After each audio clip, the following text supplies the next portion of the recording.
Good morning, children. Today we are going to see about nervous tissue.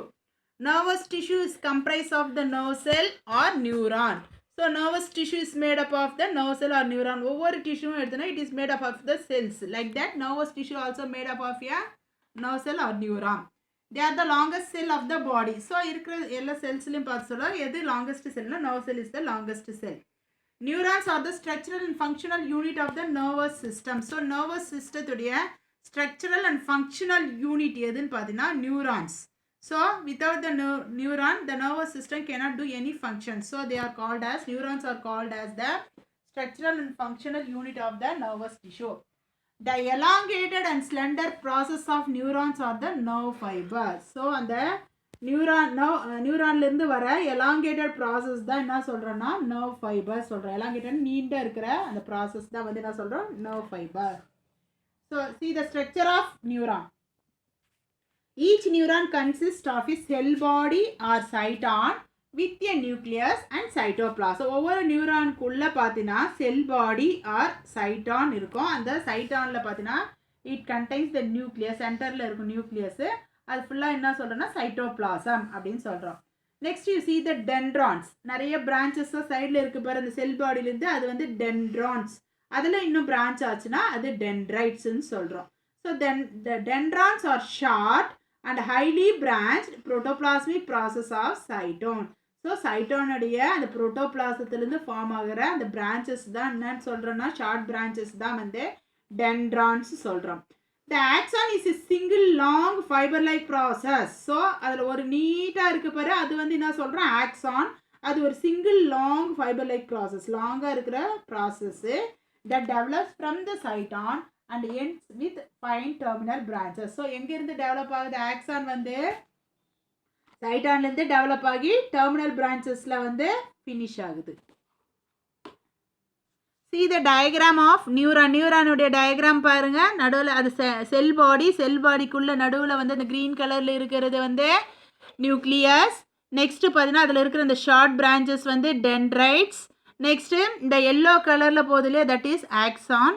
ஆக்சானில் பார்த்தீங்கன்னா ஷிவான் cells இருக்கும். Next மைலி இருக்கும். ஒவ்வொரு ஒன்றும் அந்த கட் ஆகிற இடம் வந்து என்ன சொல்கிறோம் நோட்ஸ் ஆஃப் ரான்வியா சொல்கிறோம். லாஸ்ட்டில் வந்து தட் இஸ் டெர்மினல் பிரான்ச். அப்போ அந்த ஆக்சான் வந்து எங்கே ஸ்டார்ட் ஆகுதுன்னா அந்த சைட்டான் தட் இஸ் செல் பாடியிலேருந்து ஸ்டார்ட் ஆகி அந்த டெர்மினஸில் வந்து டெர்மினல் பிரான்ச்சஸில் முடிஞ்சிடுது. ஸோ இந்த டயக்ராம் தான் உங்களுடைய இன்னைக்கு ஹோம்ஒர்க். இதை ட்ரா பண்ணி சென்ட் பண்ணுங்கள். இது 10th இந்த டயக்ராம் வரும்.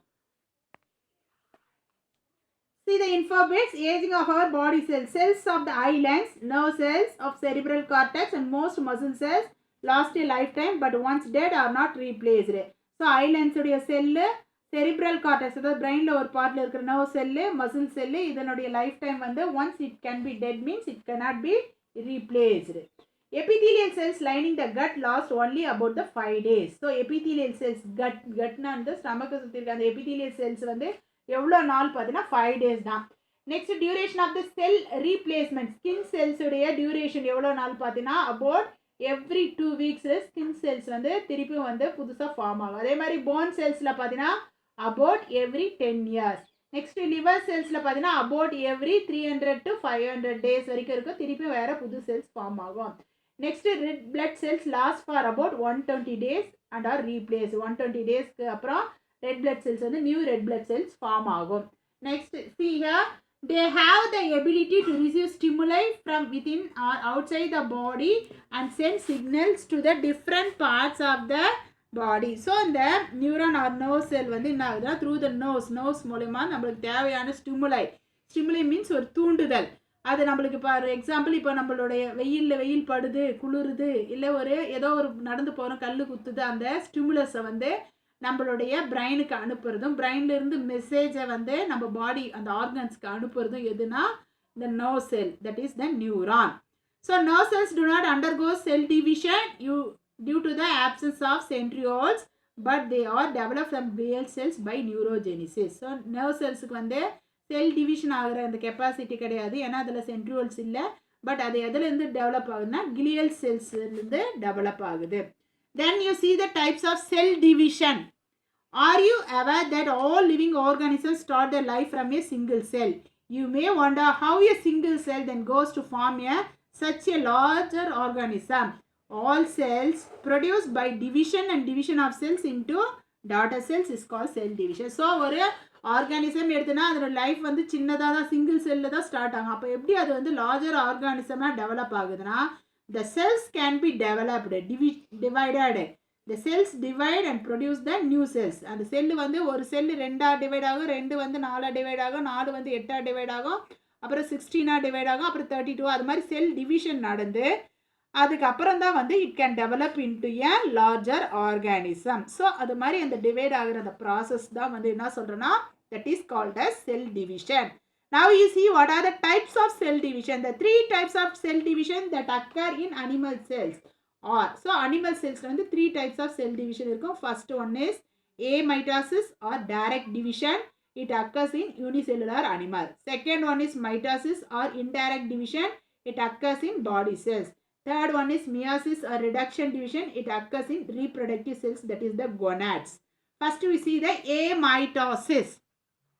It is the simplest mode of cell division and it occurs in unicellular animals, aging cells and in fetal membranes. So இது எங்க வந்து நடக்கும்னு பார்த்தீங்கன்னா it is the simplest cell division.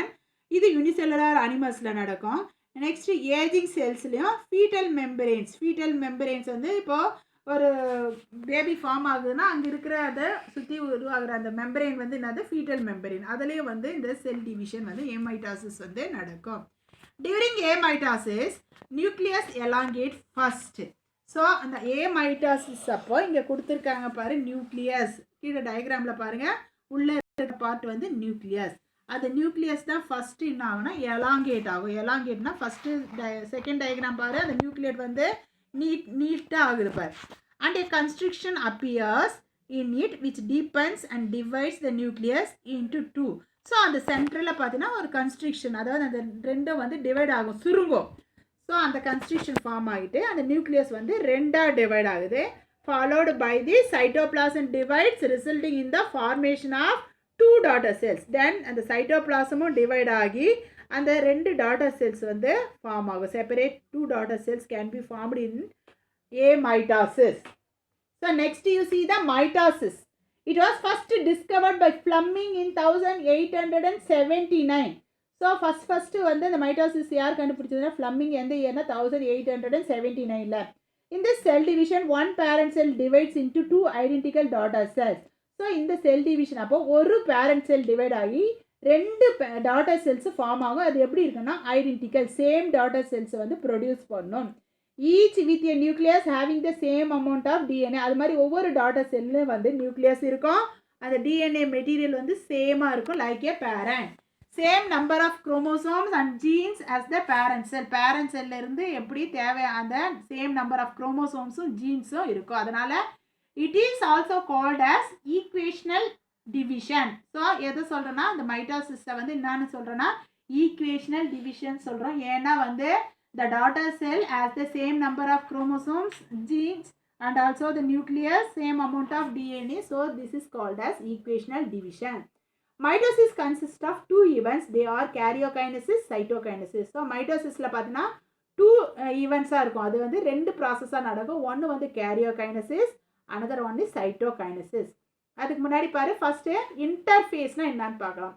It is the resting phase of the nucleus. So இங்கே first diagram கொடுத்துருக்காங்க பாரு, அதுதான் interface. இது வந்து நியூக்ளியஸுடைய ரெஸ்டிங் ஃபேஸ் தான் வந்து என்ன சொல்கிறோம் இன்டர்ஃபேஸ்ன்றோம். It is the interval between the 2 successive cell division. அதாவது வந்து மைட்டோசிஸ் செல் டிவிஷன் வந்து ஃபஸ்ட்டு மைட்டோசிஸ் செல் டிவிஷனுக்கும் அடுத்த மைட்டோசிஸ் செல் டிவிஷனுக்கு நடுவில் இருக்கிற இன்டர்வல் தான் என்ன சொல்கிறோன்னா interface. The sell prepares it self for the next cell division. ஒரு செல் டிவிஷன் முடிஞ்ச உடனே அடுத்த செல் டிவிஷன் ஸ்டார்ட் ஆகிறதுக்கு அந்த செல்லை வந்து ப்ரிப்பேர் பண்ணுறதுக்கு இந்த இன்டர்ஃபேஸ் வந்து யூஸ்ஃபுல்லாக இருக்கும். ஓகே, இப்போ 2 ஈவெண்ட்ஸ் பார்க்கலாம். First one is karyokinesis. The division of the nucleus into 2 daughter nuclei is called karyokinesis. அதாவது வந்து இதில் நியூக்ளியஸ் வந்து 2 டிவைட் ஆகும். டிவைட் ஆகி it forms the 2 daughter nuclei. That is called as karyokinesis. It consist of 4 phases. They are prophase, metaphase, anaphase and telophase. So இதில் பார்த்தீங்கன்னா எத்தனை phases இருக்கு? 4 phases. First we see the prophase. Pro-na first. During this stage, மேலே பாருங்க diagram, prophase உடைய diagram.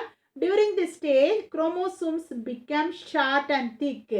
So நடுவில் central இருக்கு பாரு, that is the chromosome. அது வந்து எப்படி இருக்குன்னா short and thick-ஆ இருக்கும் and are clearly visible inside the nucleus. Chromosomes வந்து clear-ஆ இருக்கும். எதுக்குள்ளார இருக்குன்னா நியூக்ளியஸ்குள்ளார இருக்கும். Centrosomes split into centrioles and occupy opposite poles of the cell. So சென்ட்ரோசோம்ன்றது நடுவில் இருக்கிற அந்த ஒயிட் கலரில் குரோமோசோம்ஸ் நடுவில் ஒயிட் கலர் சின்ன சின்ன டாட்டாக இருக்குது, but that is the centrosome. அது வந்து ஸ்ப்ளிட் ஆகும். தென் சென்ட்ரியோல்ஸ் வந்து செல் டிவிஷனுக்கு யூஸ்ஃபுல்லாக இருக்குன்னு சொன்னோம். அது வந்து எங்கே இருக்குன்னா 2 ஆப்போசிட் போலில் இருக்கும். மேலே வந்து ஒரு போல், கீழே ஒரு போல் சொல்லுவோம். அந்த 2 ஆப்போசிட் போல்ஸில் வந்து இருக்கும். Each centriole is surrounded by aster rays. ஒவ்வொரு இதிலும் பார்த்தீங்கன்னா சென்ட்ரியோலும் பார்த்தீங்கன்னா சுற்றி வந்து இருக்கிற ரேஸ் வந்து என்ன சொல்கிறோம்? Aster rays. Spindle fibres appear between the 2 centrioles. அந்த 2 சென்ட்ரியோலுக்கு நடுவில் என்ன ஃபார்ம் ஆகுனா ஸ்பிண்டில் ஃபைபர்ஸ் ஃபார்ம் ஆகும். Nuclear membrane and nucleolus disappear gradually. Nuclear மெம்பரேனும் நியூக்ளியோலஸும் டிஸப்பியர் ஆகும், மறைய ஆரம்பிக்கும். See this diagram explain the prophase. First stageல பார்த்தீங்கன்னா அது நடுவில் இருக்கு பாரு, இந்த ரெட் கலர் ப்ளூ கலரில் ஒரு சின்ன ஒவ்வொரு செக்மெண்ட் தனித்தனியாக பார்த்தோம்னா அது குரோமோட்டிட் சொல்லுவோம். அது ஒன்றா சேர்த்து பார்த்தோமா ஃபஸ்ட்டு அந்த ரெட் கலரில் 4 குரோமோட்டிட் சேர்ந்தது ஒரு குரோமோசோம். அதே 4 சின்னதாக இருக்கு இல்லையா, அது அந்த 4 குரோமோட்டிட் சேர்ந்தது குரோமோசோம்ஸ். ஸோ அந்த குரோமோசோம்ஸ் எப்படி இருக்குன்னா ஷார்ட் அண்ட் திக்காக இருக்குது, கிளியராக விசிபிள் ஆகுது, நியூக்ளியஸ்குள்ளார ஃபஸ்ட்டு ஸ்டேஜில் இருக்கும். அப்புறம் சென்ட்ரோசோம், அது நடுவில் ஒயிட் கலரில் டாட் இருக்கு இல்லையா, அது சென்ட்ரோசோம் வந்து அது ஸ்ப்ளிட் ஆக ஆரம்பிக்கும். அப்புறம் சென்ட்ரியோல்ஸ் மேலே இருக்கு இல்லையா, அந்த எல்லோ கலரில் நடுவில் இருக்கு இல்லையா, அது சென்ட்ரியோல்ஸு. அதில் வந்து சுற்றிலும் அந்த எல்லோ கலரில் ஃபார்ம் ஆகுது தான் என்ன சொல்கிறோன்னா ஸ்பிண்டில் ஃபைபர்ஸ். ஓகேவா? ஆஸ்டர் ரேஸ் ஃபார்ம் ஆகிட்டு அந்த ஸ்பிண்டில் ஃபைபர்ஸ் வந்து அப்பியர் ஆகும். அது 2 சென்ட்ரியோல்ஸ் வந்து ஜாயின் பண்ணும். தென் நியூக்ளியர் மெம்பரேன் அண்ட் நியூக்ளியோலஸ் வந்து கொஞ்சம் கொஞ்சமாக இதில் டிஸப்பியர் ஆரம்பிக்கும். Next you see the metaphase. Metana after the duplicated chromosomes arranged on the equatorial plane and form the metaphase plate. So அந்த chromosomes பார்த்தீங்கன்னா இந்த metaphase stageல பார்த்தீங்கன்னா central arrange ஆயிருக்கு பார்த்தியா, அதுதான் என்ன சொல்கிறோன்னா equatorial plane. So it forms the metaphase plate. இது மாதிரி ஃபார்ம் ஆகுது என்ன சொல்கிறோம்? metaphase plateன்னு சொல்கிறோம்.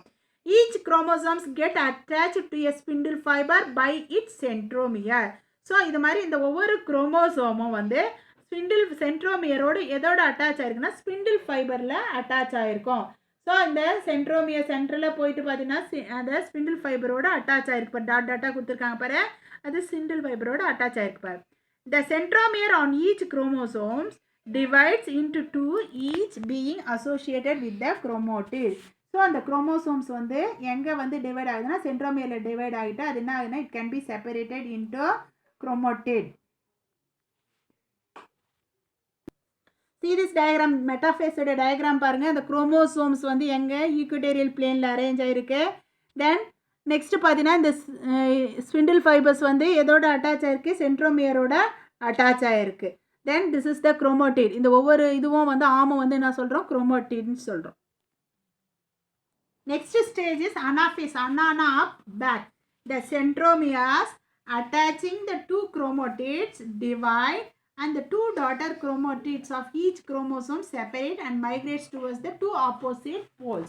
The centromeres வந்து அந்த chromatid அட்டாச் பண்ணியிருக்க அந்த centromeresோடு சேர்த்து அந்த 2 chromatid வந்து என்ன ஆகுதுன்னா தனித்தனியாக செப்பரேட் ஆகிட்டு the 2 daughter chromatids of each chromosome, அந்த குரோமோசோமில் இருக்க daughter chromatids they can migrate towards the 2 opposite poles. இங்கே பாருங்கள் இந்த டயக்ராமில் அனாஃபேஸ் டயக்ராமில் பாருங்கள் அந்த குரோமோட்டிட்ஸ் வந்து அந்த சென்ட்ரோமியரோடு சேர்த்து ஒரு மேலே வந்து மேல் நோக்கி போகுது, கீழே வந்து கீழ் நோக்கி போகுது, ஆப்போசிட் போல்ஸ் நோக்கி போகுது. Next you see telophase. டீலோனா end. Each chromatid or daughter chromosome lengthen becomes thinner. So இதில் என்ன ஆகுதுன்னா இந்த குரோமோசோம்ஸ் வந்து அகைன் என்ன ஆகுதுன்னா becomes thinner and turns into a network of chromatin threads. திருப்பி என்னவா மாறுது? chromatin threads அப்படியே வலை மாதிரி மாறுது. spindle fibers break down and disappear. spindle fibers வந்து அது பிரேக் டவுன் ஆகிட்டு மறைய ஆரம்பிச்சது. Nuclear membrane and nucleolus reappear in each daughter nucleus. So ஒவ்வொரு டாட்டர் நியூக்ளியஸ்லேயும் வந்து நியூக்ளியர் மெம்பரேனும் நியூக்ளியோலஸும் ஃபார்ம் ஆகுது. This is the last phase, டீலோஃபேஸில். இதில் பார்த்தீங்கன்னா இந்த குரோமோசோம்ஸ் வந்து லென்த் அண்ட் தின்னராக அப்படியே ஒரு நெட் மாதிரி ஃபார்ம் ஆகிடும். அதில் ஸ்பிண்டில் ஃபைபர்ஸ் வந்து பிரேக் டவுன் ஆகிடும், மறைய ஆரம்பிச்சிடும். நியூக்ளியர் மெம்பரேன் நியூக்ளியோலஸும் ஒவ்வொரு டாட்டர் செல்ஸ்லாம் திருப்பி ரீஅப்பியர் ஆரம்பிக்கும். Next you see cytokinesis, the division of the cytoplasm into two daughter cells by constriction of the cell membrane is called cytokinesis. So அந்த cell membrane வந்து சுருங்கி constrict ஆகி shrink ஆகி it forms the two daughter cells. cytoplasm ரெண்டா வந்து divide ஆகிறது தான் என்ன சொல்கிறோம், cytokinesis. It forms the two daughter cells. Then you see the significance of mitosis. This equational division results in the production of diploid daughter cells with equal distribution of genetic material. So இந்த division அப்போ என்ன ஆகுனா, parent செல்லேருந்து daughter செல், ரெண்டு daughter செல் form ஆகும். அந்த ரெண்டு daughter cell same equal genetic material இருக்கும். So this is in condition diploid condition. You see the second point, in multi cellular organism growth, organ development and increase in body size are accomplished through the process of mitosis. So mitosis determine the growth, organ development of the organism. And organism growth, organ development எல்லாமே body size எல்லாமே எது determine பண்ணுதுன்னா the mitosis தான். Then third point, mitosis help in repair of damaged and wounded tissues by renewal of the lost cells. So cells வந்து damage ஆனாலோ tissues damage ஆனாலோ அதை வந்து repair பண்ணி திருப்பி நியூ டிஷ்யூஸ் ஃபார்ம் பண்ணுறது, செல்ஸ் நியூவாக form பண்ணுறது எதுனா மைட்டாசிஸ் தான். Okay, already I set your homework. What's your homework? Draw the nerve cell or neuron and mark the parts and send it to me. Thank you children. Have a nice day.